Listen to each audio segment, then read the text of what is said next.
tubes angled toward the sky, capable of firing explosive shells in a high arc that could drop behind ridges, over hills, and into hidden positions. For an infantry squad, mortars became what commanders called pocket artillery. A platoon could carry them forward, set them up in minutes, and unleash fire on positions that riflemen alone could never reach. The Japanese infantry, though brave and disciplined, had little answer for this. Their own mortars existed, but they were fewer in number, often smaller in caliber, and not as effectively coordinated. American forces, by contrast, perfected mortar use as a seamless extension of the infantry unit.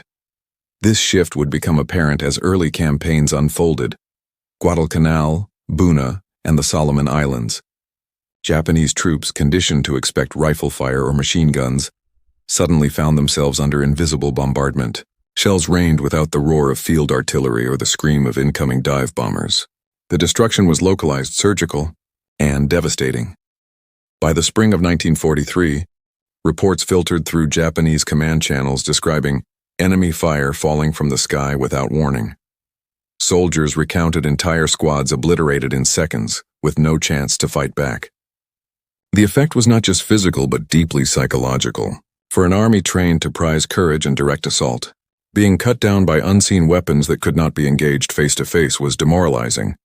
At the same time, American commanders recognized mortars as a weapon perfectly tailored to the geography of the Pacific. Jungle ridges, coral bunkers, and hidden caves could be neutralized without direct line of sight. Mortars became the infantryman's shield against ambush and the sword for breaking entrenched positions. The stage was set. As the Allies prepared to push deeper into the Pacific, the mortar would emerge not as a sidearm of war, but as one of its most decisive instruments, and its impact would only grow stronger as the conflict expanded from small jungle battles to massive island invasions. The mortar was not a new invention. Its origins stretched back centuries to crude battlefield tubes that lobbed shells in wide arcs. But in the Second World War, the Americans refined it into one of the most versatile and reliable weapons of the infantry. At the heart of U.S. mortar deployment in the Pacific were three models: the M2 60mm light mortar, the M1 81mm medium mortar, and the heavier 4.2-inch chemical mortar.